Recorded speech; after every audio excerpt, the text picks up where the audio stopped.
പാകിസ്ഥാനിൽ ഇന്റർനെറ്റ് ബന്ധം വിച്ഛേദിച്ചിരിക്കുന്നു. പാകിസ്ഥാനിൽ 3 ഇടങ്ങളിലായി വലിയ റാലികളാണ് പാകിസ്ഥാനിലെ മുൻ പ്രധാനമന്ത്രി ഇമ്രാൻഖാന്റെ പാർട്ടിയായ PTI ആഹ്വാനം ചെയ്തിരിക്കുന്നത്. ഇസ്ലാമാബാദ്, റാവൽപിണ്ടി, കറാച്ചി എന്നിവിടങ്ങളിലാണ് റാലി. ഇവിടങ്ങളിലുള്ള ഇന്റർനെറ്റ് ബന്ധങ്ങളാണ് വിച്ഛേദിച്ചിരിക്കുന്നത്. സോഷ്യൽ മീഡിയ വഴിയുള്ള ആഹ്വാനങ്ങൾക്കും വ്യാജ വാർത്തകളും തടയിടുന്നതിന് വേണ്ടിയിട്ടാണ് ഈ ഇന്റർനെറ്റ് വിച്ഛേദിച്ചെന്നാണ് ഔദ്യോഗികമായി അറിയിപ്പ് വന്നിരിക്കുന്നത്. ഈ അടുത്ത കാലത്തായി ക്രമസമാധാന നില ഏറ്റവും കൂടുതൽ വഷളായ നിലയിലാണ് പാകിസ്ഥാൻ കടന്നുപോകുന്നത്. പാകിസ്ഥാൻ മറ്റൊരു ബംഗ്ലാദേശ് ആകുമെന്ന് അന്താരാഷ്ട്ര നയതന്ത്ര വിദഗ്ധർ പോലും പറയുന്നിടത്താണ് ഇപ്പോൾ അതിന് സമാനമായ രീതിയിൽ ഒരു സാഹചര്യം ഒരുങ്ങിയിരിക്കുന്നത്.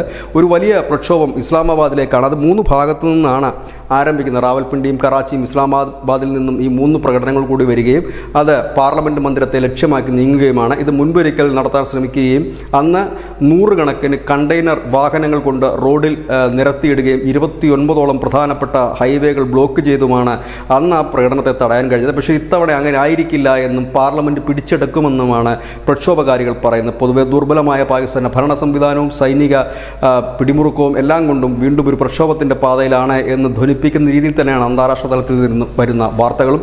ഏതായാലും അവിടെ ഇന്റർനെറ്റ് വിച്ഛേദിച്ചിരിക്കുന്നു. എത്ര ദിവസത്തേക്കാണ് വിച്ഛേദിച്ചതെന്ന് മാത്രം പറയുന്നുമില്ല. News desk news.